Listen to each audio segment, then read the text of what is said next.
السلام علیکم ورحمۃ اللہ وبرکاتہ۔ آج ہم حدیث نمبر 504 پڑھیں گے۔ نحمدہ ونصلی علی رسولہ الکریم، اما بعد، فاعوذ باللہ من الشیطان الرجیم، بسم اللہ الرحمن الرحیم۔ باب صدقۃ التطوع، نفلی صدقے کا بیان۔ یعنی پہلے ہم نے فرضی صدقہ پڑھا جسے ہم زکوٰۃ بھی کہتے ہیں، اور یہ نفلی ہے، یعنی جو کفارات ہیں یا جو فرضی زکوٰۃ ہے اس کے علاوہ۔ وعن ابی ہریرہ رضی اللہ تعالیٰ عنہ، سیدنا ابو ہریرہ رضی اللہ تعالیٰ عنہ سے روایت ہے، عن النبی صلی اللہ علیہ وسلم قال، وہ روایت کرتے ہیں نبی صلی اللہ علیہ وسلم سے، آپ نے فرمایا، سبعۃ یظلھم اللہ فی ظلہ، 7 قسم کے لوگ ایسے ہیں کہ اللہ تعالیٰ ان کو قیامت کے دن اپنا سایہ نصیب فرمائے گا۔ یوم لا ظل الا ظلہ، جس دن کوئی بھی سایہ نہیں ہوگا مگر اللہ ہی کا سایہ، یعنی اللہ کے عرش کا سایہ۔ فذکر الحدیث، انہوں نے ایک لمبی حدیث سنائی، وفیہ، اور اس میں یہ الفاظ بھی تھے، ورجل تصدق بصدقۃ فاخفاھا، کہ ایک آدمی ان 7 آدمیوں میں سے وہ ہے جو صدقہ کرتا ہے اور پھر اس کو چھپا لیتا ہے، یعنی چھپ کے صدقہ کرتا ہے۔ حتی لا تعلم شمالہ ما تنفق یمینہ، یہاں تک کہ اس کے بائیں ہاتھ کو بھی پتہ نہیں چلتا کہ دائیں نے کیا خرچ کیا۔ متفق علیہ۔ تو 7 قسم کے لوگوں کا ذکر ہے جن کو یہ سایہ نصیب ہوگا۔ ایک ہے عدل کرنے والا امام، چاہے وہ یعنی گھر کی سطح پہ ہو یا اپنے کارخانے میں یا اپنی فیکٹری میں، اپنے جامعہ میں، اسکول میں، بازار میں، جہاں کہیں بھی ہے اور کچھ لوگ اس کے ماتحت ہیں تو وہ ان میں عدل کرے۔ نمبر 2، وہ نوجوان ہے جس نے اللہ کی عبادت میں نشو و نما پائی، یعنی بچپن سے ہی اللہ تعالیٰ نے اس کو نیکی کی توفیق دی۔ تیسرا، وہ آدمی ہے جس کا دل مسجد سے لٹکا ہوا ہے، یعنی مسجد میں جاتا ہے پھر آتا ہے پھر جاتا ہے۔ چوتھا، وہ آدمی ہے کہ جو آپس میں ایک دوسرے کے ساتھ صرف اللہ کی خاطر محبت کرتے ہیں۔ اگر وہ محبت ختم ہوتی ہے تو وہ بھی اللہ کی وجہ سے کہ اس نے اس میں کوئی گناہ دیکھا تو محبت ختم ہو گئی، اور اگر محبت کی تو نیکی کی وجہ سے۔ پانچواں، وہ ہے جس کو کوئی حسب و نسب والی خوبصورت عورت گناہ کے لیے بلائے لیکن وہ کہے کہ نہیں، میں اللہ سے ڈرتا ہوں، اور انکار کر دے۔ چھٹا، وہ آدمی ہے جو یعنی مرد ہو یا عورت ہو، سارے جو تنہائی میں بیٹھ کر اللہ کا ذکر کرے اور اس کی آنکھوں سے آنسو بہہ نکلیں۔ اور ساتواں، وہ آدمی ہے جو صدقہ و خیرات کرتا ہے چھپ کر۔ تو یہ یعنی دائیں ہاتھ کا خرچ بائیں کو معلوم نہ ہو، اس کا مطلب یہ نہیں ہے کہ وہ گنے بھی نہیں، تو جب گنے گا تو دونوں ہاتھوں کو پتہ چلے گا۔ مقصد یہ ہے کہ چھپ کر کرے۔ اور یہاں جو رجل کی قید لگائی گئی ہے تو اس کا مطلب یہ نہیں ہے کہ صرف مردوں کے لیے یہ اجر ہے، بلکہ عورتوں کے لیے بھی ہے۔ اور یہاں ایک بات یہ بھی یاد رکھنے کی ہے کہ کچھ صدقات ایسے ہیں جو ہم نے اپنی طرف سے بنا لیے، مثلاً کہتے ہیں کہ سر صدقہ، سر کا صدقہ دینا۔ پھر ہم یہ کہتے ہیں کہ جی جان کے بدلے جان، چاہے مرغی ہو، چاہے چڑیا ہو یا بڑا جانور ہو، کہ انسان کی جان کے بدلے جانور کی جان دے دو تو اپنی بچ جائے گی۔ یا پھر وہ سر سے وار کے دیتے ہیں، یا مریض کا ہاتھ لگوا کے دیتے ہیں، یا پھر یہ ہے کہ جب کوئی بیماری یا تکلیف آتی ہے تو پھر جلدی سے صدقہ دیتے ہیں اور پھر دیکھتے ہیں کہ وہ بیماری ٹلی ہے کہ نہیں، اگر نہ ٹلے تو پھر اس پہ وہ کڑتے ہیں کہ صدقہ بھی دیا ہے تو یہ تکلیف ٹلی نہیں ہے۔ یہ سب صدقات غلط ہیں، ان کو صدقہ کہنا ہی نہیں چاہیے، یہ بدعات ہیں، یہ صدقات نہیں ہیں۔ صدقات وہ ہوتے ہیں جو خوشی ہو یا مجبوری ہو۔ اگر ہم مجبوری یا تکلیف یا پریشانی یا کسی خوف کی حالت میں صدقہ دے رہے ہیں تو اس وقت بھی ہماری نیت تو یہ ہو کہ اللہ ہم سے راضی ہو جائے، یہ نہ ہو کہ یہ بخار اتر جائے اور یہ بیماری ختم ہو جائے اور اس کی جان بچ جائے۔ نہیں، کہ اللہ صدقے سے خوش ہوتا ہے اور میں صدقہ دے رہی ہوں کہ اللہ تعالیٰ خوش ہو جائے اور میری مشکل ٹال دے، اس نیت سے دینا چاہیے۔ تو یہ وارنا یا کالے رنگ کا صدقہ خاص طور پہ دینا، کالے جانور کا، یا اس طرح کی کوئی اور شرط لگانا، یہ سب چیزیں شرعی طور پر منع ہیں، ان کی کوئی بھی کہیں بھی گنجائش نہیں ہے۔ وعن عقبہ بن عامر رضی اللہ تعالیٰ عنہ، سیدنا عقبہ بن عامر رضی اللہ عنہ سے روایت ہے، کہتے ہیں سمیت رسول اللہ صلی اللہ علیہ وسلم یقول، کہ میں نے رسول اللہ صلی اللہ علیہ وسلم کو کہتے ہوئے سنا، کل امرئ فی ظل صدقتہ حتی یفصل بین الناس، کہ قیامت کے دن ہر شخص اپنے صدقہ کے سائے میں ہوگا یہاں تک کہ لوگوں کے درمیان فیصلہ کر دیا جائے گا۔ تو پیچھے ہم پڑھ کے آئے ہیں کہ عرش کا سایہ اس کو ملے گا، اور یہاں یہ ہے کہ اس کے صدقے کا سایہ ہوگا، تو ان دونوں میں کوئی تضاد نہیں ہے۔ مطلب یہ ہے کہ قیامت کے دن کسی قسم کی کوئی چھاؤں نہیں ہوگی، اور جو لوگ صدقہ کرنے والے ہیں اللہ تعالیٰ ان کو اپنے عرش کا سایہ نصیب کرے یا کیسے بھی ان کو سایہ مل جائے گا، اور یہ وہی صدقہ ہوگا جو اللہ رب العزت کی خاطر کیا گیا ہوگا۔ تو سایہ کے مفہوم بھی دو ہیں، ایک تو یہ ہے کہ واقعتاً صدقہ صاحبان کی طرح سایہ دے رہا ہوگا، اور صدقہ کرنے والا اس سائے میں کھڑا سکون اور اطمینان محسوس کرے گا۔ دوسرا معنی اس کا یہ ہے کہ صدقہ جو چیز کی گئی ہوگی وہ چیز اس بندے کی حمایت میں بولے گی، یعنی اللہ تعالیٰ نیکیوں کو قیامت کے دن مجسم کر دیں گے، جس طرح قرآن مجید ایک خوبصورت شکل میں آئے گا۔ نماز کے بارے میں آتا ہے کہ اس کی ایک شکل ہوگی، صدقہ کی ایک شکل ہوگی، تو اسی طرح یہ یعنی آئے گا اور اللہ تعالیٰ سے اس بندے کی بخشش کا مطالبہ کرے گا جس نے وہ صدقہ کیا ہوگا۔ اور یہاں ایک بات یہ بھی ہے یاد رکھنے کی کہ فرضی اعمال جو ہوتے ہیں ان کا اجر سب سے زیادہ ہوتا ہے، نفلی اعمال کے جو اجر ہیں وہ ان کا درجہ بعد میں آتا ہے۔ وعن نبی سعید الخدری رضی اللہ تعالیٰ عنہ، سیدنا ابو سعید خدری رضی اللہ عنہ سے روایت ہے، عن النبی صلی اللہ علیہ وسلم قال، نبی صلی اللہ علیہ وسلم سے روایت کرتے ہیں، آپ نے فرمایا، ایما مسلم کسا مسلما ثوبا علی عرین، جو کوئی مسلمان کسی مسلمان کو لباس پہنائے اس کے ننگا ہونے پر، یعنی اس کو ضرورت ہے لباس کی، کساہ اللہ من خضر الجنہ، تو اللہ تعالیٰ اس کو جنت کا لباس پہنائے گا۔ وَأَيُّمَا مُسْلِمٍ أَطْعَمَ مُسْلِمًا عَلَى جُوعٍ، اور جو کوئی مسلمان کسی مسلمان کو بھوکا ہونے کی حالت میں کھلائے، أَطْعَمَهُ اللَّهُ، تو اللہ تعالیٰ اس کو کھلائے گا، من ثمار الجنہ، جنت کے پھلوں میں سے۔ وَأَيُّمَا مُسْلِمٍ سَقَى مُسْلِمًا عَلَى ظَمَئٍ، اور جو کوئی مسلمان کسی مسلمان کو پیاسا ہونے کی حالت میں پانی پلائے، سقاہ اللہ من رحیق المختوم، تو اللہ تعالیٰ اس کو رحیق المختوم پلائے گا، یعنی مہر لگی ہوئی شراب پہنائے گا، اس کو پلائے گا۔ اس کو ابو داود نے روایت کیا ہے، لیکن اس کی سند ذرا کمزور ہے۔ تو اس حدیث سے ہمیں یہ بات معلوم ہوئی کہ اپنے مسلمان بہن بھائی کی ضرورت کو پورا کرنا، اس کی تنگی اور تکلیف کو محسوس کرنا، اور اس تکلیف کو دور کرنے کی کوشش کرنا، یہ مسلمان کا حق ہے، اس کو ایسا کرنا چاہیے۔ اور جو دنیا میں کسی مسلمان کے ساتھ تعاون کرتا ہے، ہمدردی کرتا ہے، اللہ تعالیٰ اس کا صلہ اس کو قیامت کے دن عطا کرے گا۔ اللہ تعالیٰ ہمیں ایک دوسرے کے حقوق پہچاننے کی توفیق عطا فرمائے اور ایک دوسرے کے ساتھ اچھا تعاون کرنے کی توفیق عطا فرمائے۔ وعن حکیم بن حزام رضی اللہ تعالی عنہ، سیدنا حکیم بن حزام رضی اللہ تعالیٰ عنہ سے روایت ہے، عن النبی، وہ نبی صلی اللہ علیہ وسلم سے روایت کرتے ہیں،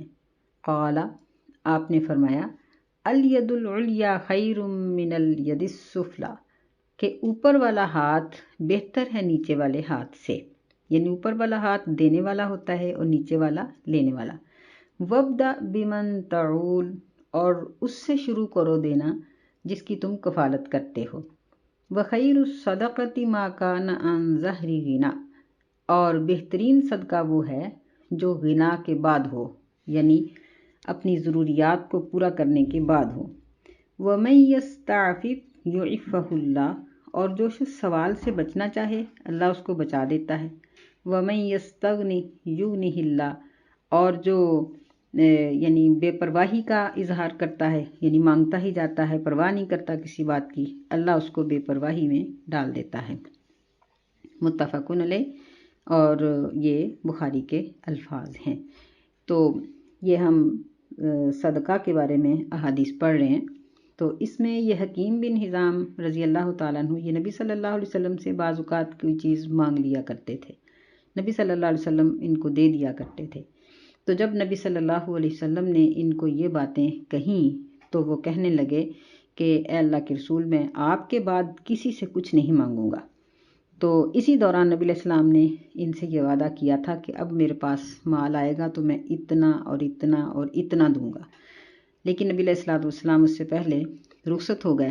تو سیدنا ابو بکر رضی اللہ تعالیٰ عنہ کے دور خلافت میں جب پہلا مال غنیمت آیا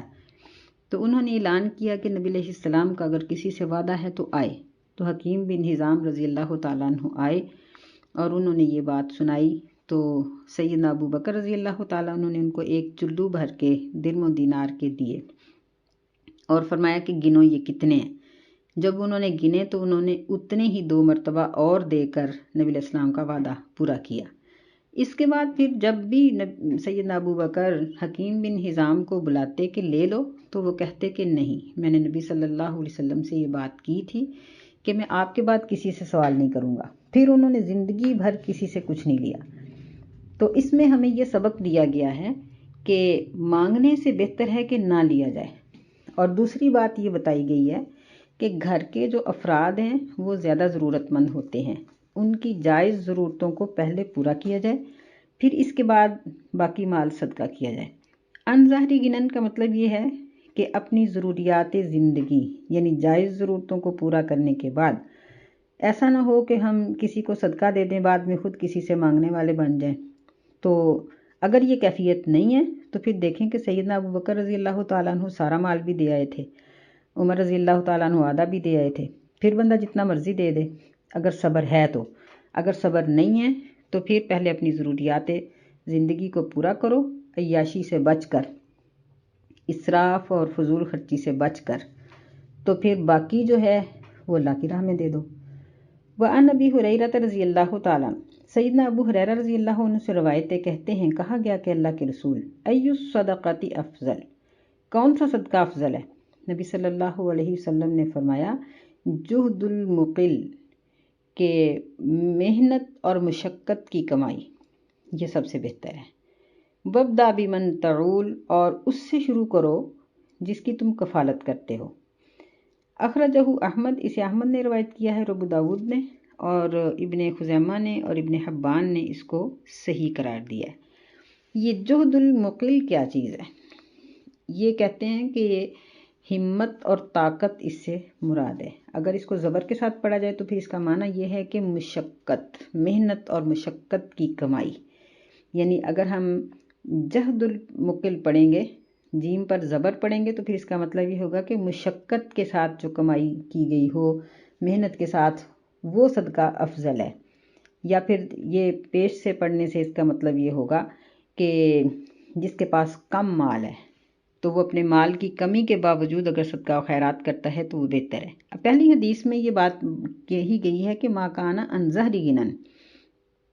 جو ضروریات کے بعد صدقہ کیا جائے، اور یہاں یہ ہے کہ کم مال میں سے صدقہ کیا جائے۔ تو دونوں حدیثوں کا جو تعارض ہے وہ یہی ہے، ایسے ہی حل ہوگا کہ اس کا مطلب یہ ہے کہ اگر ایک شخص اپنی ضرورت کی چیز اللہ کی راہ میں دینے کے بعد صبر کر سکتا ہے تو یہ بہت اچھا ہے، اور اگر وہ صبر نہیں کر سکتا تو پہلے اپنی ضرورت کو پورا کرے، پھر بعد میں وہ اللہ کی راہ میں دے۔ ایسا نہ ہو کہ وہ دینے کے بعد خود مانگنے لگ پڑے۔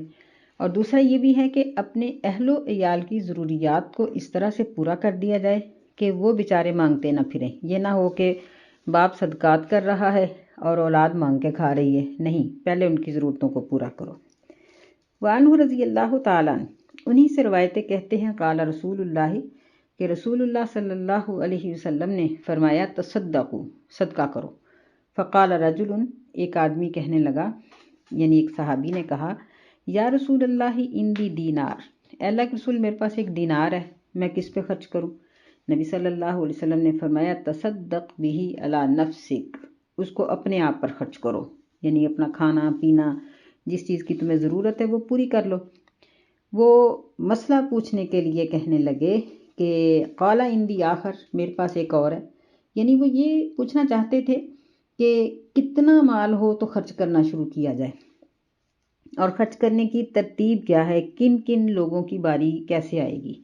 اس لیے وہ مختلف سوال کرتے گئے۔ نبی صلی اللہ علیہ وسلم نے فرمایا کہ تصدق بھی علی ولدک، اپنے اولاد پر خرچ کر۔ وہ کہنے لگے اندی آخر، میرے پاس ایک اور ہے۔ آپ نے فرمایا تصدق بھی علی زوجتک، اپنی بیوی پر خرچ کرو۔ قال اندی آخر، وہ کہنے لگے کہ میرے پاس ایک اور ہے، یعنی اور بھی ہو تو پھر میں کہاں خرچ کروں۔ آپ نے فرمایا تصدق بھی علی خادمک، اپنے خادم پر خرچ کرو۔ وہ کہنے لگے کہ میرے پاس ایک اور ہے۔ آپ نے فرمایا کہ انت ابصر بھی، کہ تو زیادہ دیکھنے والا ہے، یعنی تجھے زیادہ پتہ ہے کہ وہ اس کا حقدار اب کون ہے۔ یعنی یہ اتنی سی فہرست آپ نے دے دی کہ پہلے اپنی ضروریات کو پورا کرو۔ تو یہ یاد رکھنے کی بات ہے کہ مختلف احادیث میں یہ ترتیب مختلف طریقے سے آئی ہے۔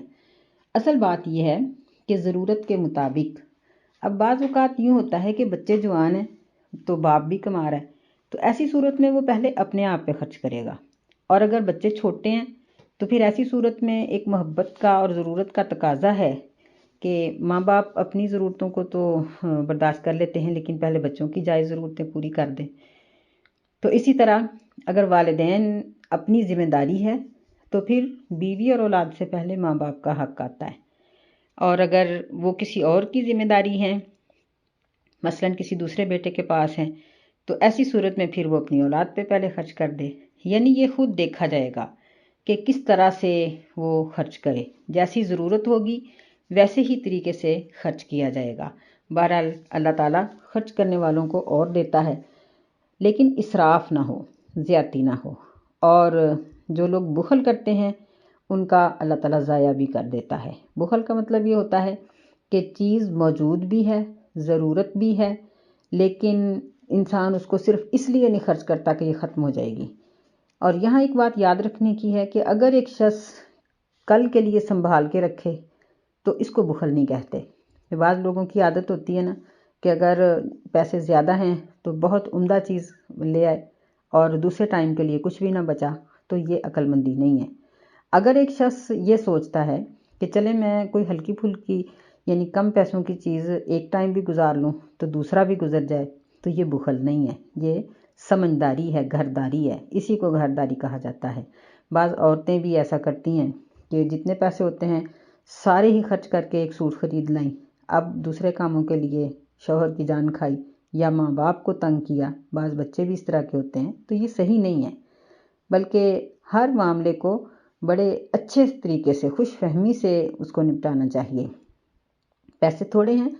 تو ہلکے لیول کی چیز لے لی جائے، اگر بہت زیادہ ہیں تو پھر جتنی چادر اللہ تعالیٰ نے دی ہے اس میں پاؤں پھیلا لیے جائیں۔ بہرحال ہر حال میں اور ہر صورت سوال کرنے سے بچنا چاہیے، کہ نبی علیہ السلام نے فرمایا کہ سوال ایک زخم ہے، اور قیامت کے دن یہ چہرے کے اوپر ایک زخم کی صورت میں نظر آئے گا۔ حتیٰ کہ بعض لوگ ایسے ہوں گے کہ ان کے چہروں پہ گوشت ہی نہیں ہوگا، اور لوگ ان کو دیکھ کر پہچانیں گے کہ یہ دنیا میں مانگ مانگ کر اپنی ضرورتوں کو پورا کرتے تھے۔ وعن عائشہ رضی اللہ تعالی عنہا، سیدہ عائشہ رضی اللہ تعالی عنہا سے روایت ہے، قالت، وہ کہتی ہیں، قال النبی صلی اللہ علیہ وسلم، نبی صلی اللہ علیہ وسلم نے فرمایا، اذا انفقت المرأة من طعام بیتها، جب کوئی عورت یعنی بیوی اپنے گھر کے کھانے سے اللہ کی راہ میں خرچ کرتی ہے، غیر مفسدۃ، وہ فساد برپا کرنے والی نہ ہو، کان لہا اجرہا بما انفقت، اس کو اس کا اجر ملے گا اس وجہ سے کہ اس نے خرچ کیا، ولزوجہا اجرہا بما اکتسب، اور اس کے شوہر کو، خاوند کو اجر ملے گا اس وجہ سے کہ اس نے وہ کمایا، یعنی اس کی کمائی سے وہ چیز اس نے حاصل کی تھی، وللخازن مثل ذلک، اور خزانچی کے لیے بھی اتنا ہی اجر ہے، لا ينقص بعضهم من اجر بعض شیئا، کسی کے اجر کی وجہ سے کسی دوسرے کے اجر میں کوئی کمی نہیں کی جائے گی۔ تو اس میں غیر مفسدۃ کے الفاظ ہیں، یعنی فضول خرچی نہ کرے، اسراف نہ ہو، تبذیر نہ ہو، اور بلکہ خاوند جو بیوی کو مال دیتا ہے اور جیب خرچ کے طور پر یا گھر کے خرچ کے طور پر، اور شوہر کی طرف سے اس کو یہ پیسے یا چیز اس لیے دی جاتی ہے کہ وہ گھر کے سلسلے کو چلائے، تو ایسی صورت میں اگر وہ اس میں سے کچھ تھوڑا سا، یعنی اتنا سا کہ بجٹ میں فرق نہ آئے، کچھ تھوڑا سا وہ صدقہ کر دیتی ہے، تو اس میں وہ خود بھی شامل ہے، کیونکہ اس نے وہ روٹی یا کھانا یا کپڑا اس پر اس نے محنت کی ہے عورت نے، اور خاوند کے لیے اجر ہے کہ وہ کما کے لایا۔ اور جس طرح عرب لوگوں میں غلام ہوتے تھے، یا آج کل جس طرح بیٹے بیٹیاں ہوتی ہیں، تو مائیں بیٹیوں کو کہہ دیتی ہیں کہ فلاں چیز نکالو اور فلاں کو دے دو، تو یہ خازن کے درجے پر آ گئے، تو سب کو اللہ تعالیٰ اجر دے دیتا ہے۔ اور پھر یہ ہے کہ کسی کے اجر کی وجہ سے کسی دوسرے کے اجر میں کمی نہیں ہوگی، کہ بیوی کو ملنے کی وجہ سے شوہر کے اجر سے کمی ہو، یا خازن کے اجر کی وجہ سے ان دونوں کے اجر میں نہیں، اللہ تعالیٰ سب کو اپنے پاس سے دے گا۔ تو اس حدیث سے ہمیں یہ بات معلوم ہوئی کہ بیوی اپنے خاوند کے مال میں سے اتنا سا صدقہ و خیرات کر سکتی ہے جس سے اس کا معاشی نظام متاثر نہ ہو، یعنی اس کے بجٹ میں فرق نہ ہو اور شوہر کے لیے کوئی معاشی یا مالی مشکلات اور دشواریاں کھڑی نہ ہو جائیں، بلکہ اس کا معاملہ صحیح چلتا جائے۔ مثلاً کسی آنے والے کو، کسی غریب کو تھوڑا کھانا کھلا دیا یا تھوڑا آٹا دے دیا، یا جس طرح ہمسائیاں تھوڑی بہت چیز، کبھی پیاز لے گئیں، کبھی نمک مرچ کے لیے آ گئیں، کبھی چھوٹی موٹی چیز، اس طرح ایک دوسرے کے ساتھ، تو اس میں بھی اللہ تعالیٰ اجر اور ثواب دیتے ہیں۔ وعن ابی سعید الخدری رضی اللہ تعالیٰ عنہ، سیدنا ابو سعید خدری رضی اللہ تعالیٰ عنہ سے مروی ہے، قال کہتے ہیں، جاءت زینب امرأۃ ابن مسعود، کہ ابن مسعود کی بیوی زینب رضی اللہ تعالیٰ عنہ مجمعین یہ آئیں، فقالت، وہ کہنے لگیں کہ یا رسول اللہ، اے اللہ کے رسول صلی اللہ علیہ وسلم، انک امرت اليوم بالصدقہ، بے شک آپ نے آج صدقہ کرنے کا حکم دیا ہے، وکان عندی حلی لی، اور میرے پاس کچھ زیورات ہیں، فاردت ان اتصدق بہ، میں یہ چاہتی ہوں کہ میں اسے صدقہ کر دوں۔ فزعم ابن مسعود انہ وولدہ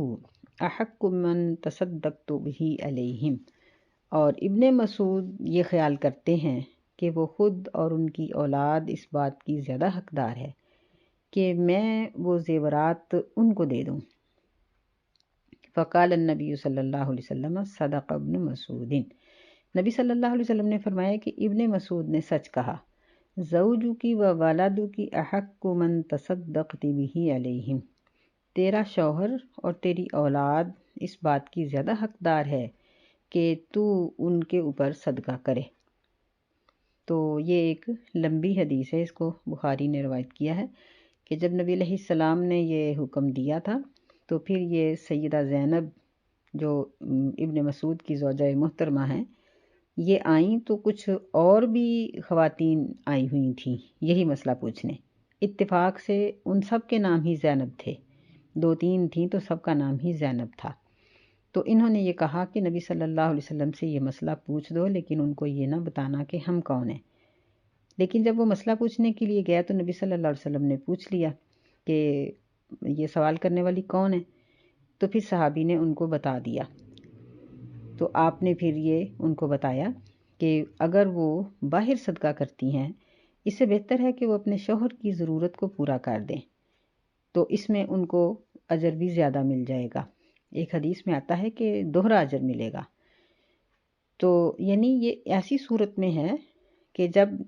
شوہر پوری محنت کے ساتھ کام کرتا ہو لیکن اس کے باوجود اخراجات پورے نہ ہوتے ہوں، تو ایسی صورت میں اگر عورت اپنی محنت کے ساتھ یا اپنے زیورات کے ساتھ اپنے شوہر کی کوئی مدد کر دیتی ہے تو اس کے لیے دوہرا اجر ہے، ایک قرابت داری کا اور ایک صدقہ کرنے کا۔ تو اس میں ہمیں ان عورتوں کے بارے میں بھی معلوم ہوا جو محنت کر لیتی ہیں، مثلاً گھر کا خرچ نہیں چل رہا، آج کل جس طرح کے گھروں کے سلسلے ہیں، بچوں کی فیس اور بہت عجیب عجیب قسم کے اخراجات ہیں۔ تو ایسی صورت میں بعض خواتین اچھے طریقے سے محنت کر لیتی ہیں جس میں شریعت کی خلاف ورزی بھی نہیں، مثلاً گھر میں بیٹھ کے سلائی کر لیتی ہیں، یا کوئی ایسا کام ہے جو شوہر لے آتا ہے اور اس کے ساتھ ہیلپ کرا دیتی ہیں، تو اللہ تعالیٰ ان کو اس میں اجر دیتا ہے، اور یعنی دوہرا اجر اس کو ملے گا، ایک قرابت داری کا اور دوسرا صدقے کا۔ اس سے اگلی حدیث ہے ابن عمر رضی اللہ تعالیٰ عنہما سے۔ ابن عمر رضی اللہ تعالیٰ عنہ سے مروی ہے، قال کہتے ہیں قال رسول اللہ صلی اللہ علیہ وسلم کہ رسول اللہ صلی اللہ علیہ وسلم نے فرمایا، لا یزال الرجل یسأل الناس، بعض لوگ ایسے ہیں جو لوگوں سے سوال ہی کرتے رہتے ہیں، حتی یأتی یوم القیامہ، یہاں تک کہ وہ قیامت کے دن ایسی حالت میں آئیں گے، ولیس فی وجہہ مزعۃ لحم، کہ ایسے شخص کے چہرے پر گوشت کا ٹکڑا بھی نہیں ہوگا، یعنی اس کی ہڈیاں ننگی ہوں گی۔ تو یعنی کتنی کریہ شکل ہے، اور پھر یہ ذلت کتنی ہے۔ یہ اس شخص کے بارے میں ہے جس کو عادت ہی پڑ گئی ہے سوال کرنے کی۔ بعض اوقات شوہر اس طرح کے ہوتے ہیں کہ وہ بس بیویوں کو ہر وقت تنگ ہی کرتے رہتے ہیں کہ اور لاؤ اور لاؤ، باپ سے لے آؤ، بھائی سے مانگ کے لاؤ، کسی ملنے والی سے لے آؤ، کسی رشتہ دار سے لے آؤ۔ تو یہ بہت بری بات ہے۔ بعض خواتین ایسی ہوتی ہیں کہ وہ شوہروں کو بہت تنگ کرتی ہیں، یہ ان کے لیے بھی بہت بری بات ہے۔ بعض اوقات اولاد اس طرح کی ہوتی ہے کہ بیٹے بیٹیاں والدین کو تنگ کر دیتے ہیں کہ ایک ان کی خواہش پوری کرو تو 10 تیار ہوتی ہیں۔ تو ایسی صورت میں اس طرح کرنے والے کو صبر کا اجر اور ثواب نہیں ملے گا، وہ محروم ہو جائے گا۔ اور سوال کرنے کی وجہ سے، یعنی یہاں الناس کا ویسے یہ لفظ ہے کہ یعنی گداگری جسے کہتے ہیں، فقیر ہونا، فقیر بن کے مانگتے پھرنا، دوسروں کے آگے ہاتھ۔ تو یہ مختلف انداز ہیں مانگنے والوں کے، بعض مہذب طریقے سے مانگ لیتے ہیں، بعض غیر مہذب طریقے سے گلی پھرتے ہیں اور مانگتے ہیں۔ بعض ہم دیکھتے ہیں کہ وہ بڑے یعنی انداز کے ساتھ وہ بیل بجاتے ہیں اور پھر اپنی کوئی نہ کوئی ایسی مشکل سناتے ہیں کہ جی ہمیں یہ مشکل ہے، میں مانگنے والی تو نہیں ہوں۔ تو یہ سب مانگنے والے ہی ہوتے ہیں۔ ایسی ہی اولاد بھی اگر اپنے والدین کے ساتھ صبر سے کام نہ لے بلکہ ان کو تنگ کر چھوڑے تو ان کے لیے یہ باعث وبال ہے، یہ اچھی بات نہیں ہے۔ ایسے ہی یعنی بیوی ہو یا شوہر ہو یا کوئی عام شخص عام لوگوں سے سوال کرے تو یہ یعنی بڑی اس کی مذمت کی گئی ہے۔ آج کل دیکھنے میں آتا ہے کہ اپنا لیول اتنا اونچا نہیں ہوتا، لیکن لوگ بڑے اونچے گھرانوں میں اپنی بیٹیوں کے رشتے کر دیتے ہیں اور پھر سارے خاندان سے زکوٰۃ اکٹھی کر کے اچھا خاصا جہیز دے دیتے ہیں۔ تو یاد رکھیں کہ زکوٰۃ کا مال یا صدقہ یہ صرف ان جگہوں پر جائز ہے جہاں فاقہ کشی ہو، جہاں حقیقتاً ضرورت ہو۔ نبی صلی اللہ علیہ وسلم نے فرمایا کہ اگر کوئی اس مال کو اپنے مال میں کثرت پیدا کرنے کے لیے حاصل کرے گا، مثلاً کسی کی معمولی دال روٹی تو چل رہی ہے لیکن وہ اپنی خوراک کو عمدہ کرنے کے لیے، لباس عمدہ کرنے کے لیے، اپنا سٹیٹس اونچا کرنے کے لیے کسی سے سوال کرتا ہے تو دینے والا اس کو صدقہ دے یا زکوٰۃ دے، اس کا ایک ہی طرح کا حکم ہے۔ تو ایسے شخص کے لیے یہ حکم ہے کہ وہ قیامت کے دن آئے گا تو اس کا چہرہ صرف ہڈیوں کا ڈھانچہ ہوگا اور اس کے اوپر گوشت نہیں ہوگا، اور اس کے لیے یہ ذلت ہوگی، لوگ اس کو دور دور سے دیکھ کر پہچانیں گے کہ یہ وہ مانگنے والا ہے۔ تو یعنی جو مستحقین ہیں ان کے لیے یہ صدقہ اور زکوٰۃ یہ بہترین چیز ہے کہ اللہ تعالیٰ ان کی ضرورتوں کو پورا کر دیتا ہے، اور جو غیر مستحق ہوتے ہیں وہ ان کے لیے یہ وبال جان ہے۔ اللہ تعالیٰ ہمیں بچنے کی توفیق دے۔ نبی صلی اللہ علیہ وسلم نے سوال سے بچنے کی اس قدر تاکید کی کہ بعض اوقات آپ اپنے صحابہ سے صرف اس بات کی بیعت لیتے تھے کہ آؤ میرے ہاتھ پر بیعت کرو۔ صحابہ نے کہا کہ اللہ کے رسول ہم نے بیعت تو کی ہوئی ہے، ہم تو کلمہ پڑھ چکے ہیں۔ فرمایا نہیں، اس بات کی بیعت کرو کہ تم ایک دوسرے سے سوال نہیں کرو گے۔ تو صحابہ اکرام اس قدر محتاط تھے کہ پیسہ یا چیز مانگنا تو بہت بڑی بات ہے، کام کے لیے بھی کسی کے آگے ہاتھ نہیں پھیلاتے تھے، سوال نہیں کرتے تھے کہ میرا یہ کام کر دو، میرا وہ کام کر دو، بلکہ صحابہ کی بعض جنہوں نے بیعت کی تھی ان کی عادت یہ تھی، وہ بیان کرتے ہیں کہ اگر ہم اونٹ پر بیٹھے ہوتے اور ہمارا کوڑا یعنی وہ چھڑی جس سے اونٹ کو چلایا جاتا ہے وہ گر جاتی تو ہم کسی سے سوال نہیں کرتے تھے کہ پکڑا دو، بلکہ ہم نیچے اترتے، اس کو پکڑتے، اونٹ کو بٹھاتے، پھر اس کے اوپر سوار ہوتے، پھر اونٹ کو کھڑا کرتے، پھر چلتے تھے۔ اونٹ کے اوپر چڑھنے کا یہی طریقہ ہے۔ تو دیکھیں کہ کتنی مشقت وہ برداشت کر لیتے تھے لیکن کسی سے سوال نہیں کرتے تھے۔ تو ہم لوگوں کو روپے پیسے کے علاوہ عام سوال کرنے کی عادت سے بھی بچنا چاہیے، کہ بعض لوگ ایسے ہوتے ہیں کہ ان کے پاس سے کوئی گزر جائے تو 10 کام کہہ دیتے ہیں، یہ کر دو، وہ کر دو، یہ کر دو۔ تو ان چیزوں سے بچنا چاہیے، جہاں تک ممکن ہو اپنے کام، اپنے سارے معاملات خود حل کرنے چاہیے۔ ہاں، اگر ماں باپ اولاد کو ادب سکھانے کے لیے کام کہیں تو یہ اس سے مستثنیٰ ہے۔ اسی طرح اساتذہ اور بعض ایسے لوگ جو ادباً دوسروں کو کہتے ہیں کہ یہ کرو، یا اپنے اپنے دائرے کار ہوتے ہیں، تو یہ یعنی میرے دائرے کا کام ہے اور یہ تمہارے، تو یہ چیزیں مستثنیٰ ہوں گی۔ اللہ تعالی ہمیں سوال کرنے سے بچنے کی توفیق عطا فرمائے، آمین۔ السلام علیکم ورحمۃ اللہ وبرکاتہ۔